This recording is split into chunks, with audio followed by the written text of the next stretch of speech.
How do you find the will to fight back against a world that wants to keep you sedated, average, and stuck in place? Join us for the tools and strategies you need to create a life of abundance, discipline, and high achievement. This is the Tactical Empire with Jeff Smith.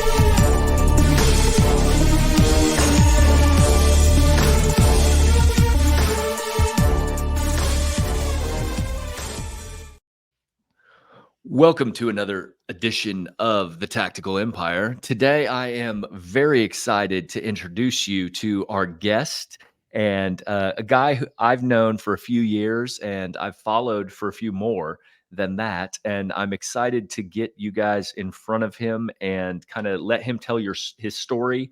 I think we share a ton of the same values and are kind of on a mission to help as many people as we possibly can. So he is definitely in alignment with everything we're doing here at the Tactical Empire. Mike Fallat, the Million Dollar Bookman. How are you, sir?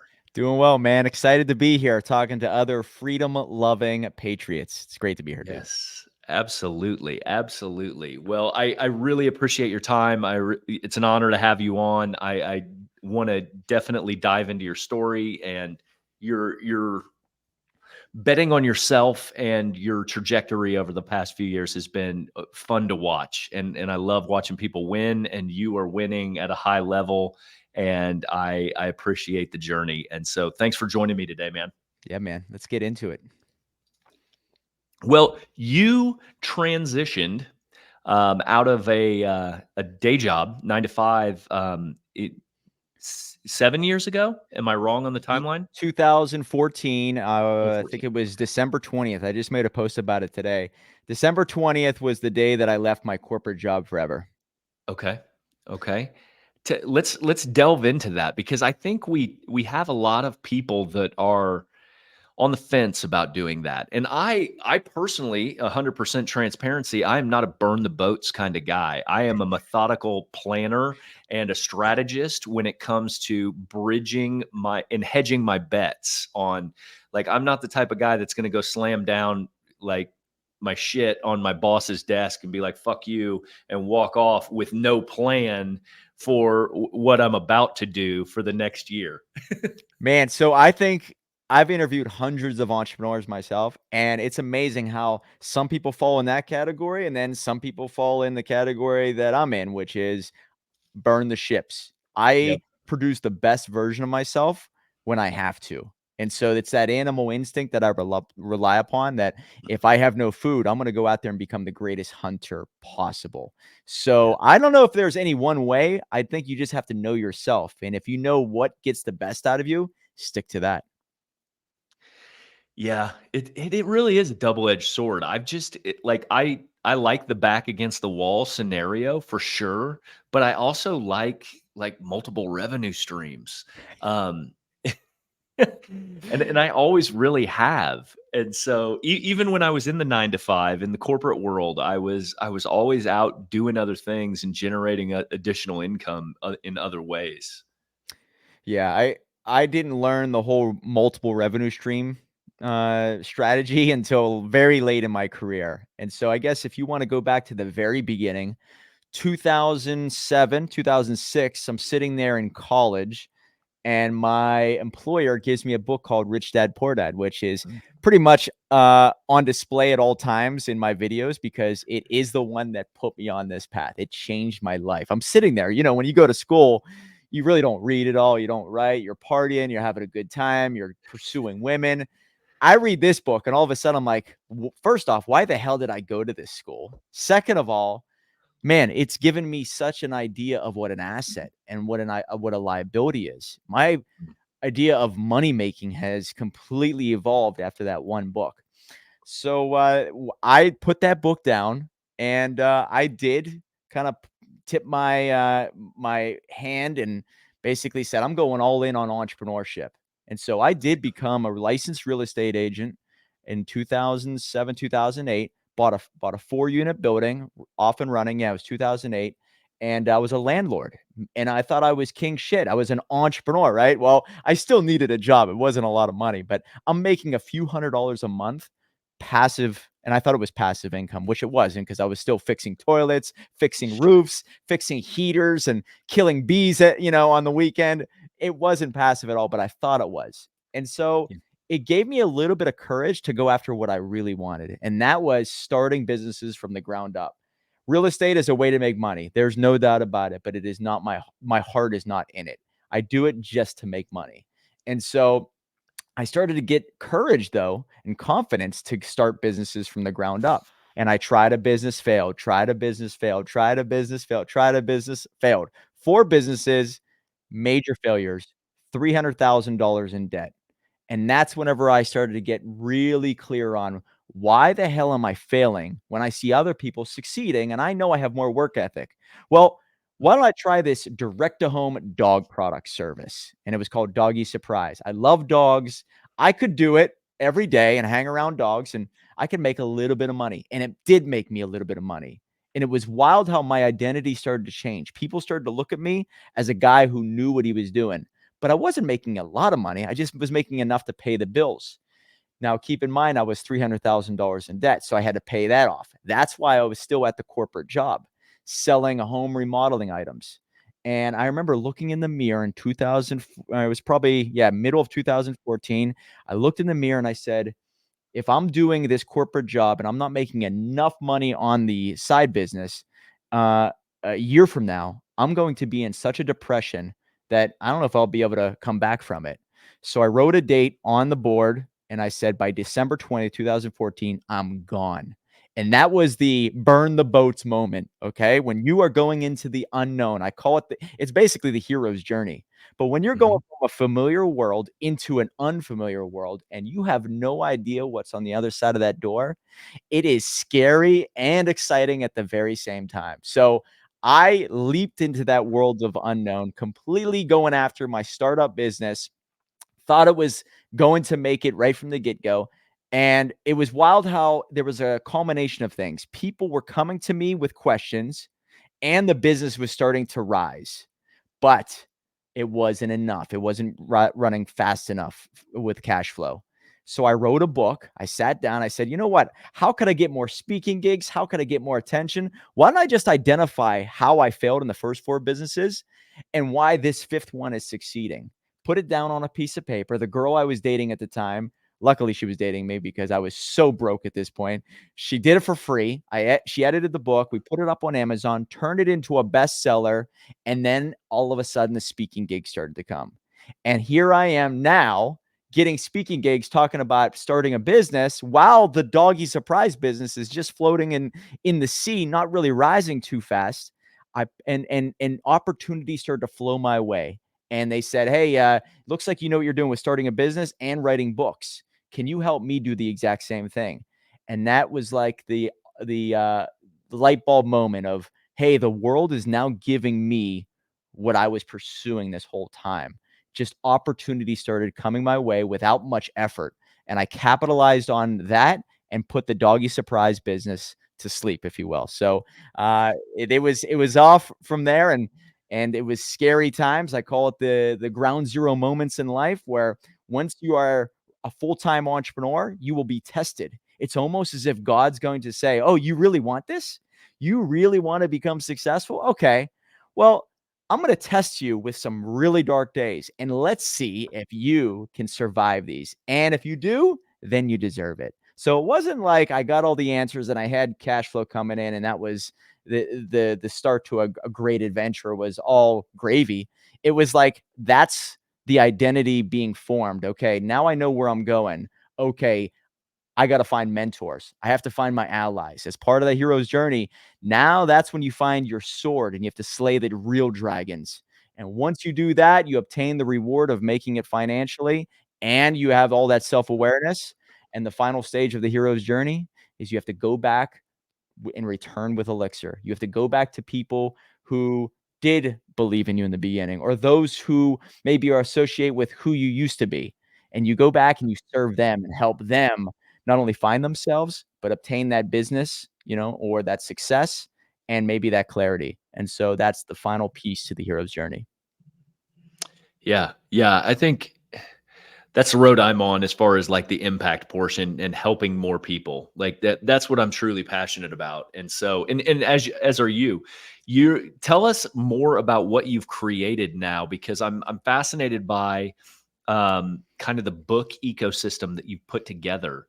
What seemingly just began as a book company, a publishing company, has now kind of evolved into a full blown, like, soup to nuts, will build you a community and all of these different offshoots out of this seemingly virtual business card that is your book. Yeah. Yeah. So great point. It starts off with a book, and this book will give you an identity in the marketplace. You will be the author of The Tactical Empire, or the $1 Million Book, or the book called Dream Starter, or How to Win in Life, right? Whatever it is, that's your identity. That is going to be your magnet. Well, what happens after they read your book? There has to be a next step. There has to be a call to action. And that call to action, hopefully, and I don't care who you are, whether you're Robert Kiyosaki or whether you're Napoleon Hill or whether you are Grant Cardone, your goal is to assemble a tribe. And if they read the book and they fall in love with your message, they need to go somewhere and do something. It's the start of a relationship, but it's not the end. And so if they read the book, it needs to go into some type of database. That's why we built our system off of Go High Level. And if you've ever heard of any CRMs, you probably hear the ClickFunnels, the HubSpots, the Salesforces, the Kajabis. This is pretty much everything in one. And so we built this. And once I was able to understand, wow, if I have a book, I can run some ads, generate enough data, put them into a database, create automation, create a course around it, create a mastermind, sell apparel, have different one-on-one calls, have a done-for-you service or many done-for-you services. Well, what am I really doing? I'm just serving the many, for service to the many leads to greatness. Have the book be the clear punch to the face of who you are and how you can help them, and then serve them now, tomorrow, and forever. If they fall in love with your message, your personality, my God, there's really no end to it. Dr. Joe Dispenza has that great quote: your personality creates your personal reality. And when you do this, when you put your personality on full display, it's almost like you filter out the bad ones, the ones who don't love freedom, the ones who are, believing in the victim mindset, the ones who don't want absolute independence. And you're bringing in the people who are just like you. And when you do that, all of a sudden you find this flow state, because you're not working as hard. You're working with people that you look at as peers, as friends. And now you're building a life together and you're going in the same direction. So once you have everything in place, life becomes a lot easier and I think a lot more fun. So we built this ecosystem like you're talking about. So it makes it a one-stop shop for authorpreneurs. That's how we look at it. Get the book done, turn it into a bestseller, build that social proof. Individuals will look at you as the expert in the space. You get speaking gigs eventually. Hopefully you get on some podcasts. You generate enough buzz, but they need somewhere to go. They get the book. Now they can go and join your newsletter. And once they're in there, there's some automation that takes place: emails, text messages, voicemail drops. And if you've stayed in somebody's pipeline long enough, maybe they say, hey, thanks so much for supporting me all these years. Why don't you check out this free course? Or here is a few dollars off a shirt that I'm selling, right? You're in an ecosystem. You can be given some type of an incentive to stay there. And you can continue to nurture that seed into an absolute plant, right? You just keep watering it. And eventually you do that long enough in a certain direction. And you have a group of people who believe in you, they trust in you, and you've helped them in more ways than just one. And then they share your name, and now you have affiliates and you have people promoting your name, and they become sort of your sales force. But it all starts with the clear identity, and then you have to serve them in many ways, and it never ends.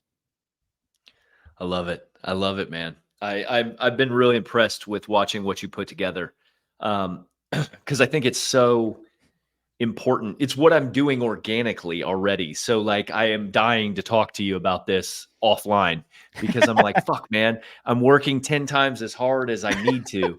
And like, because I'm doing the Shopify account, I'm doing the fucking all this other stuff. The only thing I haven't done is write the book, and Oh, I just haven't been, because we've got communities with one community that's a free community that's approaching 600 people, and then another one that's a paid community that's got like 70 guys in it already. And so we've started all this stuff organically, but it's slow going, as you know. And part of putting speed to things is linking it all together so it works oh, symbiotically, like in synergistically, essentially. And that's what you've done, which is brilliant, and it's fun to watch. So thanks, kudos man. to you, man, for having the brainchild to bring it all together. Thank you, man. Yeah, it's crazy to see. And now that we're running ads for our clients, we try everything. Hey, here's free access to a masterclass, right? Or here's a free access to a group, a Facebook group, right? It's crazy to see how a free book giveaway is by far the #1 lead generator. And it's because if you have this best-selling title, this accolade next to it, people see that it's already signed off on by the market. And if individuals already trust in your message and in your book, then they're going to say, well, you know what? It must have some value. Let me check it out.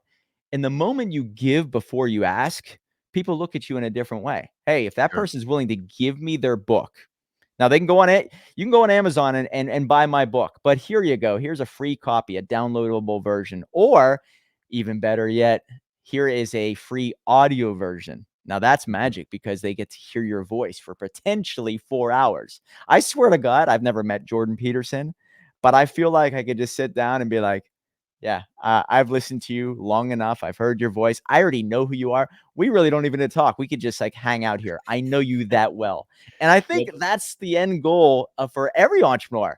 You want people to hear your voice for so many hours that they feel like they know you so well. By the time you meet them in person, it's almost like the dating period is over. There's comfort already there.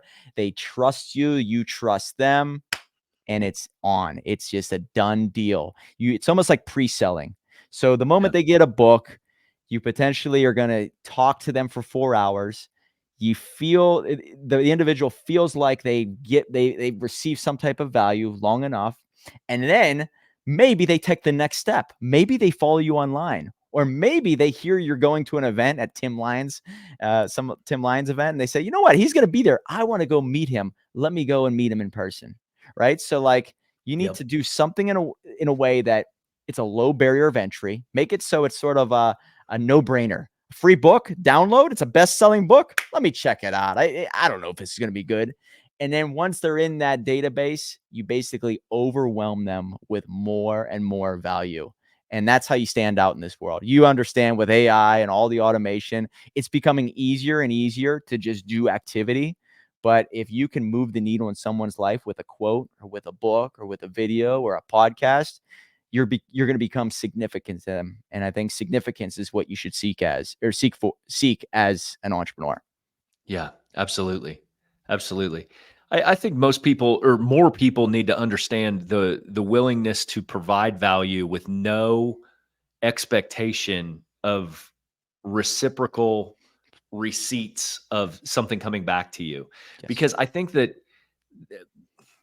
people always try to put that in a box. Like if I give Mike this platform for the day, I'm going to have an expectation that Mike's going to turn around and give me this. And that's not the way the universe works. Like if you give something to somebody, your reciprocity will come in a form that you cannot imagine yet. And so like that's where people miss the mark on things, because they expect give and take from the same individual or on the same timeline, and that's not how the world works. No. And so I love what you're doing, because you're like you're producing massive amounts of content and giving the shop away for free per se, which is what I try to do on a small scale, but I can't, like you're on steroids with regards to what you're able to produce based on like what we're putting out. And so like that's what's so intriguing about what you're doing in my mind. And you hit all the different mediums. Like, because everybody learns differently, everybody absorbs things differently, everybody wants to listen to your shit differently. Some people don't want to see my fucking face; they want to hear my voice. Some people don't want anything to do with me, which is fine. And but but giving them all the choices of the ways to interact with you and the ways to receive your message, because ultimately, like, whether you like me or hate me doesn't matter. The shit I'm putting out can benefit your life. So if you can get over the hump of how to receive the information and then apply it to your stuff, like in your personal situation, that's how you're going to get the benefit of it. So like, you giving them 9 different ways to try me on is Oof. very beneficial to everyone involved. And that's hard to even grasp in the very beginning, right? You just want to get started. And I will tell you that it does snowball. The more you start to focus on being everywhere, it's sort of the magician approach. Like Mark Evans always says, like, be the magician, not the mule. Be everywhere. Yeah. And it's tough to grasp, but once you get in that game, you realize that everything can be multi-purposed. With the right team around you, you can take little videos and that can be Mhm. multi-purposed into Instagram shorts or YouTube shorts or reels and Facebook reels. And then all of a sudden you realize, wow, if I could take this and then turn it into an email with a couple different programs, or whether I have a writer on staff, now it could be emails or blogs. Okay, well, now if I have blogs and all these social media posts going out consistently, you're also doing the magical aspect of feeding the machine. And we're getting into this chat GPT world and this Google run world where people will now search for you. And that Google is crawling everything, not just what's on WordPress anymore. It's searching everything. Chat GPT, if I search your name, who is this person? And nothing pops up, you are going to look insignificant to the world. So every Yeah. piece of content you put out there is actually feeding the machine and it's starting to learn who you are and what you're all about, which makes it easy, right? The goal is to make it as easy as possible for others to do business with you, whether it's the information you give them or, you know, how they hand money over to you so you can make their life better. If you can feed the machine enough information, it's going to be a clear picture of what you're all about. Attention spans are dropping and nobody's going to be spending time to research you. They want to click a button. Who is this person? What does this person do? And then they're going to make a decision, yes or no. And the person who does that the best wins. And that's why it's not the greatest product that wins in this world. It's the greatest marketer, right? And that if you could outmarket by creating great content and understanding the algorithm, which changes over and over, you're Yeah. probably going to have a leg up. So doing it better than everyone pretty much requires having the system in place. And that's why to become scalable, you need SOPs and team members and pretty much everybody kind of helping you in the same direction. It just never ends. And I think going back to this whole conversation of freedom, I do believe, and see where you stand on this. I do believe you have to love it. You have to love this journey because if I go into every day saying, man, if I don't make any money, I'm going to be miserable. But if I go in and say, man, I'm going to learn something and maybe transform a little bit and become a stronger version tomorrow than I am today, every day can be a win. And that's that 1% that I try to shoot for every day. And then if the money comes, that's the byproduct of living a life of fun and excitement and passion and helping other people get a little bit further in their career. So I look at it as you got to shift the perspective of keeping it fun, almost that sense of being a child, having a sense of play in you. And then that energy that you give off, you're going to attract people who see that, whether you're a millionaire or a billionaire, you're going to attract people who see something in you that says, man, that person has something that I want. They're youthful, they're excited about their path, and I wish I had a little bit of that in me. So I'm going to follow that person into battle and see where it takes me. So you don't have to be a millionaire, a billionaire to put out all this content. You just need to give a message in a certain way that inspires and motivates, and then hopefully you are progressing in the process. So as time goes on, the value that you're able to offer increases, and therefore you do get bigger opportunities. You capitalize on them, and the transformation is unmistakable. Yeah, I mean, most people speak to their themselves 5 years ago, right?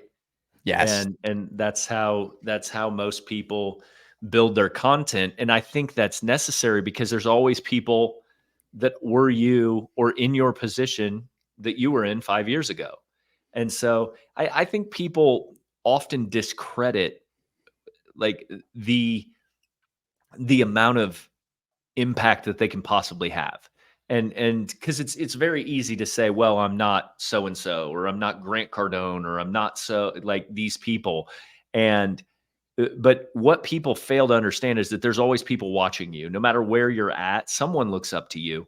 And no matter what you're doing or what level you're at in life, be at any level, fitness, financial, family, all of it. And so I think people do themselves a disservice by getting in their own head and thinking that they don't have anything to offer. Mm. And that is too bad, because there's a lot of people that have produced this content for a while, and they become to a level where people can easily say you're unrecognizable to me or whatever. And so like I'm not on that level. And like we all were on that level at some point. 2006, you were changing shit toilets, and or 2008, like I bought an apartment in 2006, so I was on the same fucking page and thinking I was a fucking baller, and I had a 7-unit apartment, and I was working a corporate job, and so like self-managing an apartment complex. That was the first thing I ever bought, and I think that people just they discredit or discard the information based on like he's too far ahead at this point, or the gap's too wide now. But the gap wasn't always that way. I mean, I'm still that same dumbass that was like getting arrested by the cops and fighting and drinking and like all the other shit that I always did, until I decided that's not what I wanted to really do anymore. And then I started growing out of it, and I did different things. I behaved differently. I took different turns. I turned right instead of left. And so I say all that to say that like everybody has something to offer. And I think that most people just don't get started because they discredit what they do have to offer. And they think they need like this Kim Kardashian fucking platform, or like, but the reality is everybody's just normal people out here just sharing their kind of stories and how they got here. And if we could see more of them, I think that would pull more people up collectively. And that's what we need.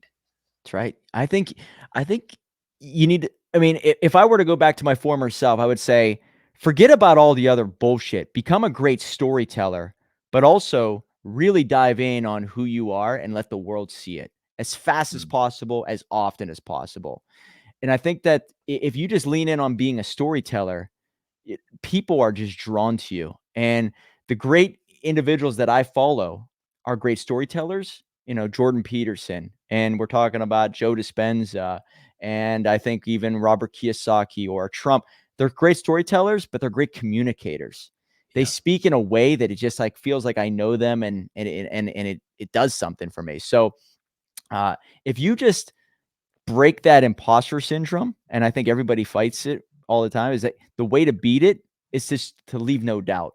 Every time you're about to leave a world of comfort into an unknown world, you're going to feel like you're kind of off balance. So if you're about to post content for the first time or put out a book for the first time, you're in a new world. And that should be exciting. It should feel like you're progressing towards the goal. They say happiness is not about achieving something. It's actually the awareness that you're on the path to achieving something. And I think that's pretty fascinating for anybody, that if you are on the path to a destination, you are on the right path and being aware of it.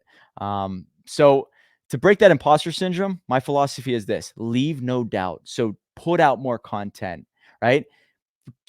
Get on more podcasts, keep going to events, keep trying, doing whatever write more blogs. You have to do certain things in a certain way longer than the average person. And then eventually people look at you and they say, oh, that person is the expert. And deep inside, you're just saying, well, I just created all these habits that formed this version of myself, but you're never really at a destination. Every time you hit a peak, there's always another peak. So you're going to say, man, I was on 100 podcasts. That was great, but I really want to get on Joe Rogan. I got to do a 500 more, right? So there's going to be another level to the game at all times. And I think that, the way to break imposter syndrome is to constantly up your game and never get content, but also realize that you have work to do. And I think I could probably blame it on the school system and our culture that says failing is bad. That the individuals I look up to have failed thousands of times. I have failed thousands of times. Failing at 4 businesses was not failing. The businesses failed. I didn't, right? As long Yep. as you just never give up and you keep going, people will start to turn around and say, wow, you've never given up. I wish I had that gumption. I wish I had that work ethic. So the evolution and the transformation, doesn't matter where you're at, that is eventually going to catch up to you. That's going to draw the excitement of others. And then eventually maybe money starts flowing your way. And maybe you raise money, Jeff, maybe you don't, but people see your path. They see the beginning, the middle, and where you're at now. And they say, wow, I can connect with his beginning. I see where he has come from. I see what he has overcome. Holy shit, I like him a little bit more. He never gave up. He's been around for a long time. And Jeff, another thing I always bring up to people is that everybody, before they do business with you, has this checklist in their brain. And it's an imaginary checklist. Every checklist is different. But usually on that checklist, there's probably how long have they been in business? Do I like his personality and his core values, right? Is he around other successful people? Does he put out a lot of content? If I looked him up on social media, is he easy to find, right? If I Google him, is there a lot of pictures and content?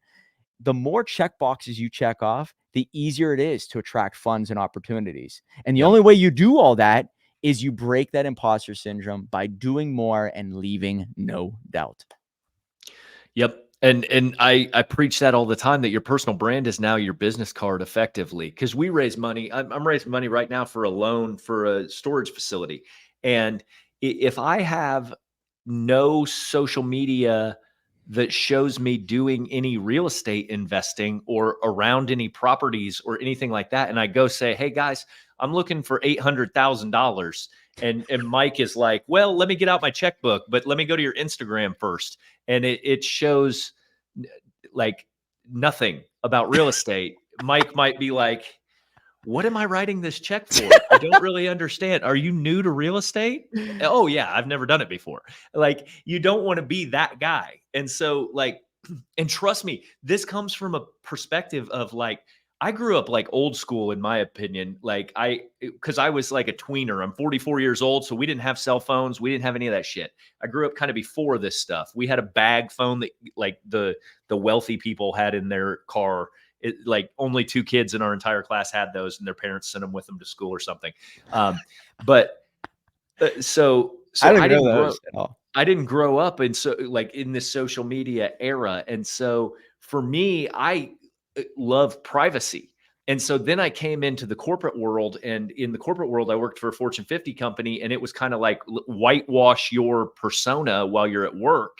And then you're a different human being after 4 o'clock. You can be whoever you want to be. But in here, you are khakis and polos and cubicles. And so when I first started my business, that's how I ran my business. I had this whitewashed persona of the branding of our company that didn't include any real Jeff Smith.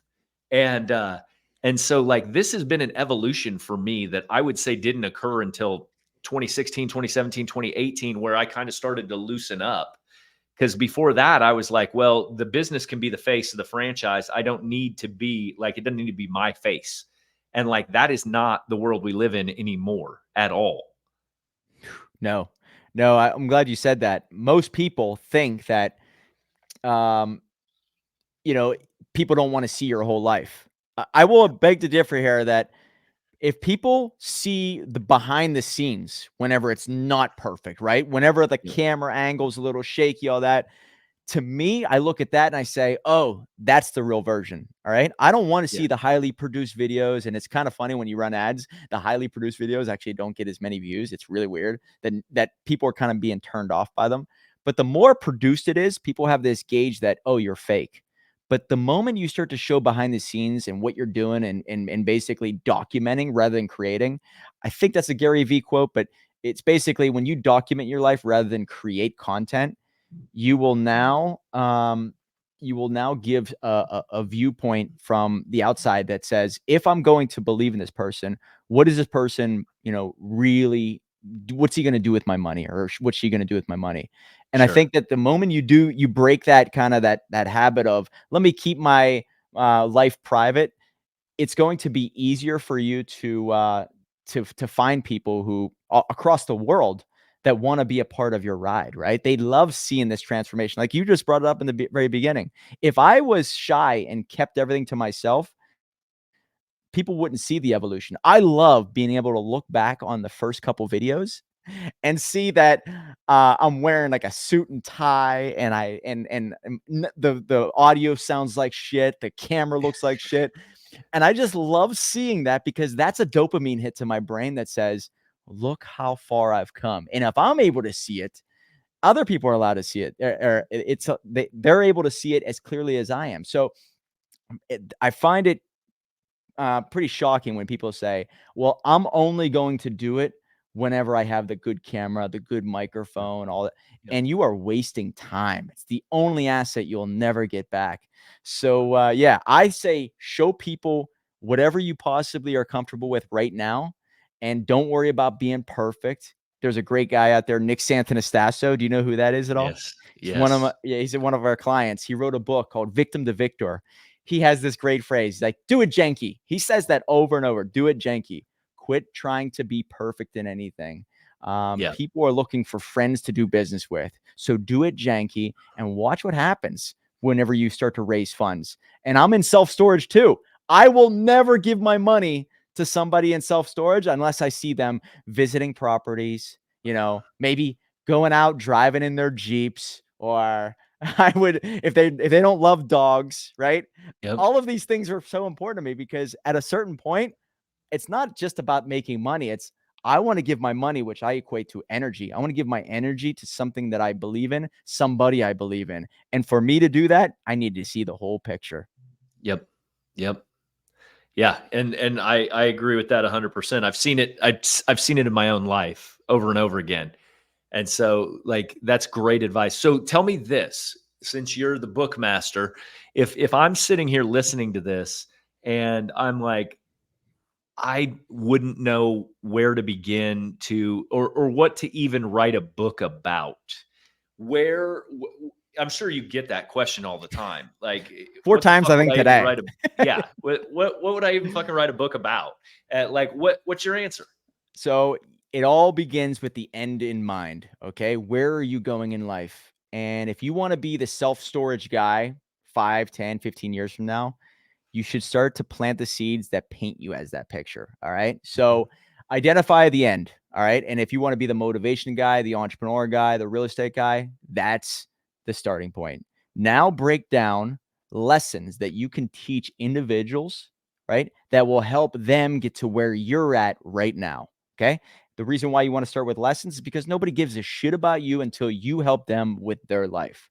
So break down lessons that you would go back and teach your former self. You said it perfectly before. Your target audience most likely is who you used to be 5 years ago. And so if you can help that person get to where you're at now you are a value add to the marketplace. You tie that outline of 15 lessons to 15, doesn't have to be 15, but we shoot for 15 stories. So this is where you become a storyteller. You now have to outline where you came from, what you went through, how you learned that lesson in as much detail as possible. Very much like on social media, where you're kind of telling a story on social media whenever you're going for a run or going hiking or going to look at a deal. Yep. So now you have lesson, story, and the final piece is this target audience. Who do you want to help? What is that person doing on a day-to-day basis? Are they going to be a real estate investor? Are they going to be a client?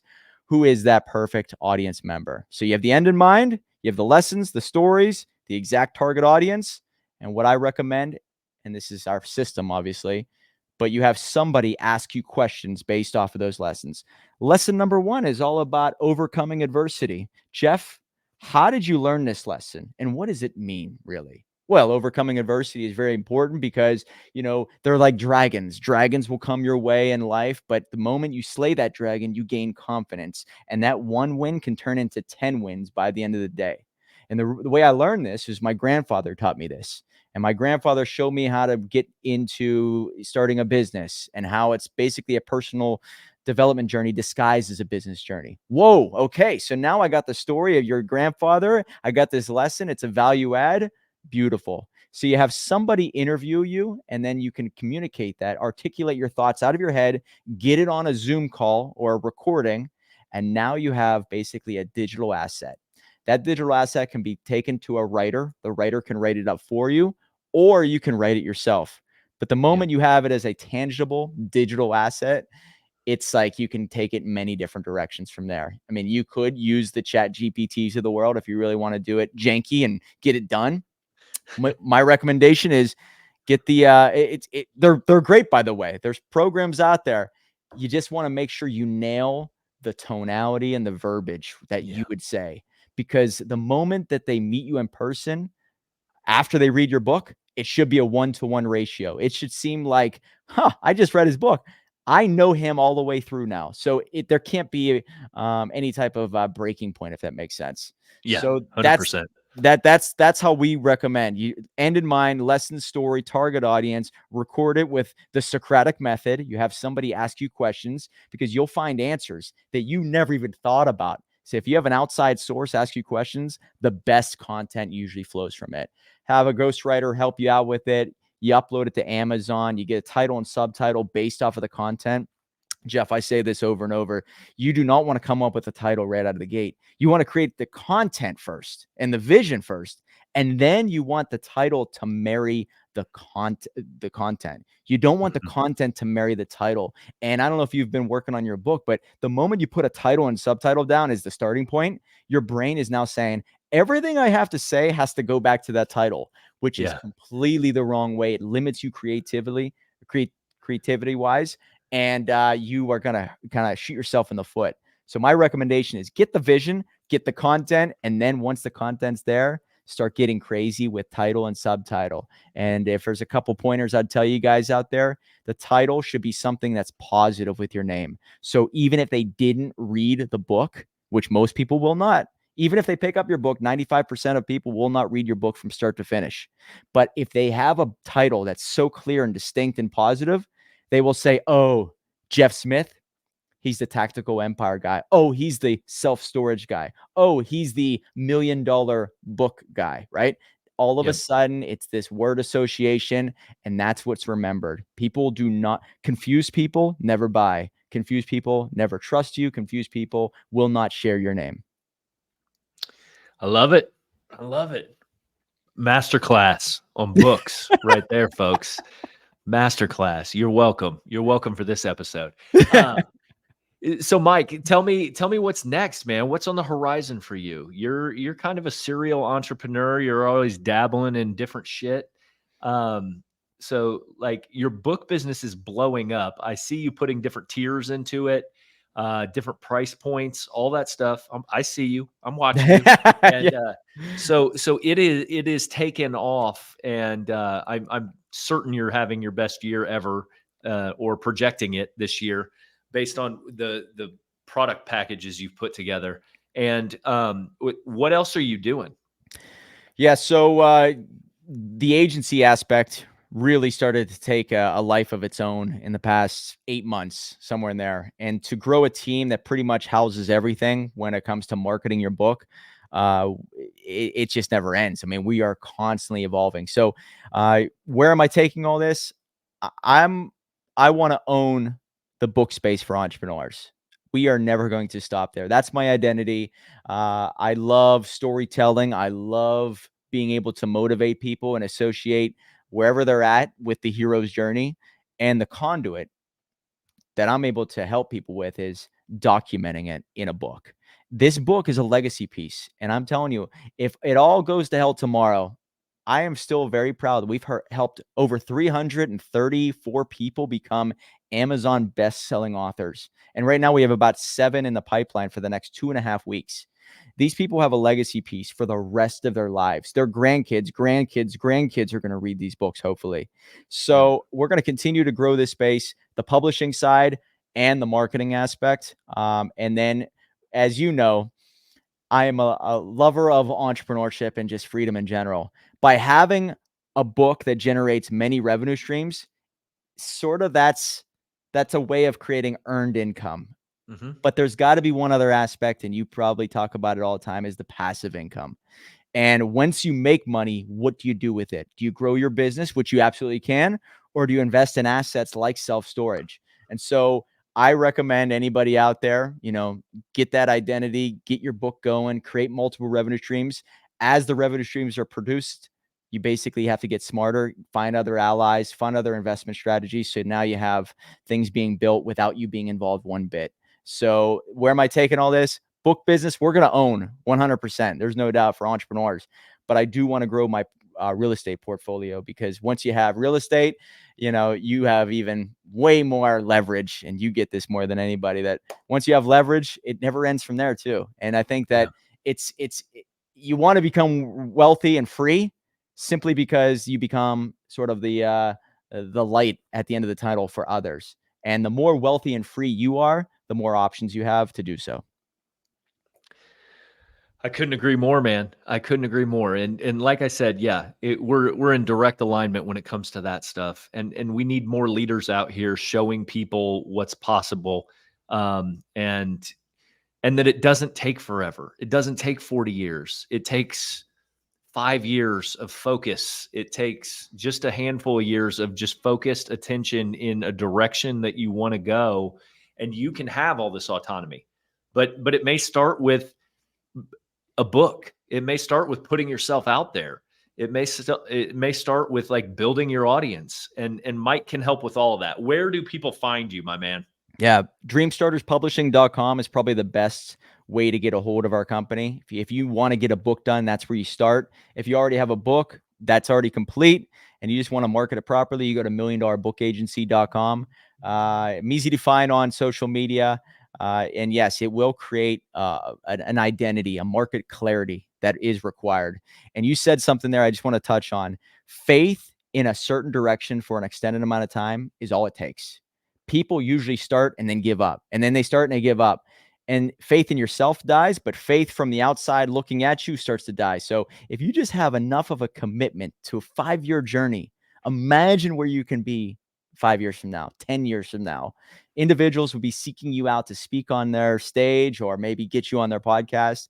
It all begins with that one single step, but do not look backwards and say, hey, that was the safe zone. Let me go back to that. There is a force, and Napoleon Hill always talks about this in Outwitting the Devil. The devil's always going to give you this voice that says, hey, go back. Don't try. Don't pursue. Stay right where you're at, because it's going to be way too scary in the future. And I think if you can beat that devil's voice, you have a chance. And I think that I believe, in my opinion, my philosophy, it begins with putting your thoughts down on a piece of paper and serving as many people as possible through a book. We'll drop all his contact info in the show notes. Mike, I appreciate your time, and I appreciate your leadership in the entrepreneurial community.